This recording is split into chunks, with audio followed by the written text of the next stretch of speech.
नमस्ते विद्यार्थियों, पगलू महिला पीजी महाविद्यालय के ऑनलाइन क्लासेस में आप सभी का हार्दिक स्वागत, हार्दिक अभिनंदन। मैं अनिल कुमार सीपा। आज हम बीकॉम सेकेंड ईयर में कंपनी विधि एवं सचयन पद्धति की बुक चला करती है, इसका एक टॉपिक है हमारे पास। काफ़ी महत्वपूर्ण टॉपिक है ये। इसको अच्छी तरह से पढ़ना, समझना। इसको वीडियो में पूरी बात नहीं बना सकते हम, तो मैं आपको बेसिक बता रहा हूँ इसका। आप बुक में से इसको पढ़ने का प्रयास करना। फिर अगर आपको समझ में कम आता है या नहीं आता है तो फिर आप मुझे कांटेक्ट कर सकते हो, कॉलेज आ सकते हो या फ़ोन भी कर सकते हो। तो टॉपिक का नाम है पार्षद अंतर नियम। जिस प्रकार से हमने सीमा नियम पढ़ा था, तो सीमा नियम कंपनी के बाहर के नियमों का प्रलेख होता है। उसी प्रकार से किसी कंपनी को चलाने के लिए हमें कंपनी के आंतरिक नियमों की आवश्यकता होती है, ताकि विभिन्न अधिकारियों में, विभिन्न सदस्यों में, विभिन्न अनुबंधकर्ताओं में आपस में किसी प्रकार की बहस उत्पन्न ना हो, या किसी प्रकार का कंफ्यूजन उत्पन्न ना हो, या अनुबंध को लेकर किसी व्यक्तियों के बीच में किसी प्रकार की समस्या उत्पन्न ना हो। तो इसके लिए कंपनी अधिनियम के अंतर्गत एक प्रलेख बनाए गए हैं। वो प्रलेख पूरे कानूनी प्रलेख होते हैं, कानून की भाषा में लिखे गए प्रलेख होते हैं, जो विभिन्न व्यक्तियों को जो कंपनी के अंदर काम करते हैं या कंपनी में किसी न किसी प्रकार से अपनी भूमिका को निभाते हैं, उन व्यक्तियों का नियमन जो है, वो नियमन करने वाले प्रलेख जो होंगे, उन कानूनी प्रलेखों को हम पार्षद अंतर नियम कहते हैं। नाम से देखना, पार्षद अर्थात कंपनी के अंदर काम करने वाले विभिन्न सदस्य या अधिकारी, और अंतर नियम अर्थात अंतर के नियम, कंपनी के अंदर के नियम, अंतर नियम। इस प्रकार से पूरा शब्द बनाया पार्षद अंतर नियम। तो इसकी परिभाषा देख लेते हैं विद्यार्थियों में। एक बार परिभाषा देखेंगे एक बार हम। अगर हम परिभाषा की बात करें तो देखेंगे एक बार, अंतर नियम आंतरिक प्रबंध का नियमन है, अर्थात अंतर नियम जो है आंतरिक प्रबंधन का नियमन है। अर्थात कंपनी के अंदर कंपनी को चलाने के लिए जितने भी नियम होते हैं जो आवश्यक होते हैं, तो ऐसे नियमों का ये नियमन है। आगे बढ़ते हैं विद्यार्थी हम। ये जो लिखा गया है वो भारतीय उच्चतम न्यायालय, अर्थात हमारा भारतीय उच्चतम न्यायालय जो है, तो भारतीय उच्चतम न्यायालय के अनुसार ये परिभाषा दी गई है। आते हैं इसका अर्थ हम एक बार देख लेते हैं, इसका अर्थ क्या है। तो विद्यार्थियों, हमने अभी तक जो पढ़ा है वो पार्षद अंतर नियम की परिभाषा पढ़ी है कि पार्षद अंतर नियम कैसा होता है, वो क्या होता है। तो ये परिभाषा जो है भारतीय उच्चतम न्यायालय ने दी है, अर्थात भारत की देशी परिभाषा है। अब आगे इसका अर्थ देख लेते हैं एक बार विद्यार्थियों। अर्थ में क्या है? पार्षद अंतर नियम कंपनी के अंदर होने वाले विभिन्न आंतरिक नियमों के प्रलेख हैं। बाकी वही बात रिपीट हो रही है कि पार्षद अंतर नियम जो है कंपनी के अंदर जितने भी आर्थिक या आंतरिक क्रियाकलाप होंगे, उन आंतरिक क्रियाकलापों के लिए जो विभिन्न नियम बनाए गए हैं, उन नियमों के प्रलेख मात्र हैं। अब हम इसकी विशेषताओं पर चलते हैं। जब हम इसकी विशेषता पढ़ेंगे तो इनकी विशेषताओं में सभी बातें सामान्य रूप से समझ में आ जाएगी, अर्थात पूर्ण रूप से आपको ये समझ में आ जाएगा कि पार्षद सीमा नियम, अंतर नियम, पार्षद अंतर नियम क्या होता है। ठीक है विद्यार्थियों, देखेंगे एक बार हम इनकी विशेषताओं के बारे में पढ़ने वाले। विशेषता, इसकी पहली विशेषता हम पढ़ेंगे, नियमन उपनियम लिखे जाते हैं। अर्थात पार्षद सीमा नियम जो होता है, पार्षद अंतर नियम जो होता है, उसके अंदर हमें कंपनी के नियम लिखने और कंपनी के उपनियमों का वर्णन करना है। इसकी जो द्वितीय विशेषता है, दूसरी विशेषता जो होगी, यह एक परिवर्तनीय प्रलेख है, अर्थात विभिन्न शर्तों को पूरा करते हुए। कंपनी अधिनियम में लिखा हुआ है कि आप अगर पार्षद अंतर्नियम को परिवर्तित करना चाहते हो, उनका परिवर्तन करना चाहते हो, तो आपको कौन कौन से नियम अपनाने होंगे। उन नियमों का आप जो भी नियम लिखे हुए उन नियमों का पढ़ोगे, समझोगे और उन नियमों को अप्लाई करोगे। अप्लाई करने के बाद में कोई समस्या नहीं आती है तो आप पार्षद जो अंतर्नियम हम बना रहे हैं उनको हम परिवर्तन भी कर सकते हैं, उनको हम चेंज भी कर सकते हैं।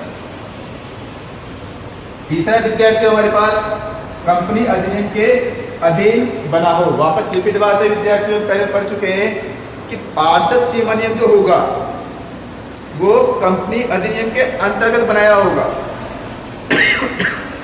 इसका मतलब यह है कि पार्षद सीमा नियम में आप कोई ऐसी लाइन नहीं डाल सकते या अपने तरफ से ऐसा कोई नियम नहीं डाल सकते जो कंपनी अधिनियम की जो हमारी बुक है उसे गलत साबित कर देती है। तो आप जो भी इसके अंदर आपको डालना है, जो भी आपको नियम बनाना है, वो कंपनी अधिनियम के अंतर्गत रहकर ही आपको बनाना है। तो इसके लिए पहले कंपनी अधिनियम की बुक हमें पढ़नी पड़ती है, उसके नियमों को ध्यान में रखना होता है और उसके बाद में हमें कंपनी अधिनियम के अधीन ही पार्षद अंतर्नियम का जो प्रलेख जो होता है वो बना पाते हैं। अगला विद्यार्थी हमारे पास सीमा नियम के सहायक व अंतर्गत बने हो। हमने इससे पहले वाले वीडियो में सीमा नियम के बारे में पढ़ा। तो आपने जो पार्षद सीमा नियम बनाया है वो पार्षद सीमा नियम के अंतर्गत ही हमारा पार्षद अंतर्नियम बनेगा, क्योंकि सीमा नियम जो होता है वो बाहरी व्यक्तियों के लिए होता है, वो कंपनी की बाहर की सीमाओं को बांधता है। और अंतर्नियम जो होता है कंपनी का एक आंतरिक प्रलेख है, ये अंदर के नियमों को बांधता है, अंदर की सीमाओं को बनाता है। ठीक है, तो बाहर की सीमाएं जो होगी उसके अंतर्गत होना चाहिए। ऐसा नहीं कि बाहर की सीमाओं को तोड़कर आपका अंतर्नियम आगे निकल जाए, ऐसा नहीं होना चाहिए। हमें क्या करना है, आप अगर पार्षद अंतर्नियम बना रहे हो तो आपने जो कंपनी सीमा नियम बनाया है इसके अंदर होने चाहिए इसके नियम। इसके बाहर अगर नियम हुए तो ये नियम बाहर चले जाएंगे, तोड़ देंगे, अर्थात आपका ये अंतर्नियम गलत साबित हो जाएगा। इसलिए पार्षद सीमा नियम के अंतर्गत हम क्या बनाएंगे, पार्षद सीमा नियम के विभिन्न नियमों को ध्यान में रखते हुए उसके अंतर्गत ही हमें पार्षद अंतर्नियम बनाने हैं। ठीक है विद्यार्थियों, और पार्षद अंतर्नियम जो होता है वो सीमा नियम जो है उसका सहायता करता है, उसकी सहायता करता है। तो दोनों में एक प्रकार का कनेक्शन बना हुआ है, ये एक दूसरे की सहायता करते हैं। इसलिए इसको बनाने के लिए हमें विभिन्न नियमों का पालन करना चाहिए और विभिन्न जो नियम है उनका उल्लंघन भी नहीं करना चाहिए। अगला आता है विद्यार्थियों आंतरिक मामलों का नियमन, अर्थात कंपनी के अंदर जितने भी मामले होंगे, जो कंपनी के अंदर के मामले हैं, बाहर के नहीं, कंपनी के अंदर के मामले हैं, आंतरिक मामले हैं, उनके नियम बनाता है, उनका नियमन करता है। आगे विद्यार्थियों संचालन के तरीकों का वर्णन, अर्थात किसी कंपनी को आपको कैसे चलाना है, कैसा अनुबंध करना है, अनुबंध की कौन कौन सी शर्तें होगी, कौन सा व्यक्ति अनुबंध करेगा, किसकी बातें ज़्यादा मान्य होगी। तो इस प्रकार को कंपनी को चलाने के लिए जो भी नियम होंगे वो नियम जो होंगे वो पार्षद अंतर्नियम में हमें लिखने होंगे। ठीक है विद्यार्थियों, आगे चलते हैं। अधिकारियों की शक्ति एवं कर्तव्यों को बनाता। तो पार्षद अंतर्नियम जो है विभिन्न अधिकारी जो होते हैं उन अधिकारियों की शक्तियों का नियमन करते हैं।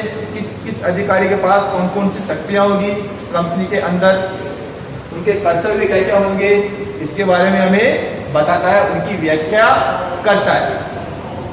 ठीक है विद्यार्थियों, अगला है कंपनी में कंपनी के सदस्यों के बीच अनुबंध की व्याख्या करता है। हम ये पहले पढ़ चुके हैं, एक कंपनी होती है और कंपनी के सदस्य होते हैं, या कोई अन्यत्र व्यक्ति भी होगा जो कंपनी से किसी प्रकार का किसी ने अनुबंध कर रखा होगा। तो इन अनुबंध की व्याख्या पार्षद अंतर्नियम करता है। अर्थात किसी प्रकार को डिस्प्यूट हो जाता है, कोई समस्या उत्पन्न हो जाती है, कोई कंफ्यूजन हो जाता है, तो उस कंफ्यूजन को दूर करने के लिए हम पार्षद जो हमारा अंतर्नियम जो होता है, इसको देखकर हम विभिन्न समस्याओं का समाधान कर सकते हैं। हमारा 9वां जो पॉइंट है, पॉइंट नंबर 9 जो है हमारा, वो ये कहता है कि सार्वजनिक प्रलेख है। सार्वजनिक प्रलेख का मतलब होता है सामान्य जनता का प्रलेख होना। अर्थात पार्षद अंतर्नियम जो होगा वो एक ऐसा प्रलेख होगा जिसको समस्त जनता देख सकती है, इसलिए इसको हम क्या कहेंगे, सार्वजनिक प्रलेख कहेंगे। ठीक है विद्यार्थियों, आगे चलते हैं हम 10वां जो है मुद्रित प्रलेख। देखो इस पे मोहर लगी हुई होनी चाहिए, सर्टिफाइड होना चाहिए। जो रजिस्ट्रार है उसकी भी मोहर लगी होनी चाहिए, वो उसको रजिस्टर करेगा, इसलिए इसका मुद्रित होना, छपा हुआ होना भी आवश्यक है, और उस पर मोहर लगाना भी आवश्यक है। मोहर भी लगी हुई होनी चाहिए। मोहर जो होती है कंपनी के सिग्नेचर का कार्य करती है। जो कंपनी के हाथ पांव नहीं होते, वो बोल नहीं सकती, वो देख नहीं सकती, तो ऐसी स्थिति में कंपनी के जो विभिन्न अधिकारी होते हैं, अगर वो दायित्ववान अधिकारी अगर कंपनी की मोहर उस पर लगा देते हैं, मुद्रित छपे हुए प्रलेखों पर अगर मोहर लगा देते हैं, तो कंपनी के हस्ताक्षर का कार्य करती है। इसलिए जो सारी प्रलेख होगा वो छपा हुआ भी होना चाहिए और उस पर मोहर भी लगी हुई होनी चाहिए। अगला विद्यार्थियों, अलग अलग प्रारूप, अर्थात ये कहना चाह रहा है, अगर आप कंपनी का आंतरिक पार्षद अंतर्नियम बनाना चाहते हो तो प्रत्येक कंपनी के लिए पार्षद अंतर्नियम का अलग अलग प्रारूप दे रखा है कंपनी अधिनियम की बुक के अंदर, कि कौन सी कंपनी किस प्रकार का पार्षद अंतर्नियम बनाएगी, उसका नियमन कैसे करना है, आपको कैसे बनाना है, तो हर कंपनी का अलग अलग प्रारूप कंपनी अधिनियम की बुक में दिया हुआ है, और उसके अनुसार ही हमें कंपनी अंतर्नियमों का निर्माण करना है। आगे देखिए विद्यार्थियों, 12वां पॉइंट हमारा 12वां पॉइंट कहता है कि निजी कंपनी के लिए प्रारूप। दोबारा बोल रहा हूं मैं, निजी कंपनी के लिए प्रारूप जरूरी नहीं पर बनाना अनिवार्य है। अर्थात निजी कंपनी जो होती है उसके लिए कोई प्रारूप जो है निश्चित नहीं है। क्यों निश्चित नहीं है? कि निजी कंपनियां बहुत सारी होती है, अलग अलग प्रकार की कंपनियां होती है, उन्हें अलग अलग प्रकार के कार्य होते हैं, तो इतना बड़ा प्रारूप बनाना पॉसिबल भी नहीं है। कौन सी कंपनी किस प्रकार का कार्य करेगी ये उन पर डिपेंड करता है। इसलिए निजी कंपनी का कोई प्रारूप तो नहीं है, परंतु विभिन्न प्रारूपों को देखकर उनको पार्षद अंतर्नियम बनाना परम आवश्यक है, अर्थात अनिवार्य होता है। अनिवार्य क्यों होता है? कोई भी व्यक्ति अगर कंपनी से किसी प्रकार का अनुबंध करता है तो कंपनी कैसे चल रही है ये इसमें लिखा हुआ होता है। कंपनी के नियम क्या क्या है ये इसमें लिखा हुआ है। संचालक कौन कौन है, किस प्रकार का कार्य कर रहे हैं, उनके कर्तव्य क्या है, संचालकों के अधिकार क्या है, ये पार्षद अंतर्नियम में लिखा हुआ होता है। इसलिए पार्षद अंतर्नियम बनाना आवश्यक होता है। फिर से दोहरा रहा हूं, निजी कंपनी के लिए कोई प्रारूप नहीं दे रखा है, लेकिन फिर भी इसको बनाना जरूरी होता है। ठीक है विद्यार्थियों, आज हमने पढ़ा है पार्षद अंतर्नियम के बारे में पढ़ा है। पार्षद अंतर्नियम किसे कहेंगे, इसका अर्थ क्या है, इसकी परिभाषा क्या है, इसकी विशेषता क्या है, इसके अंदर किन किन चीजों को सम्मिलित किया जाता है। ठीक है विद्यार्थियों, धन्यवाद।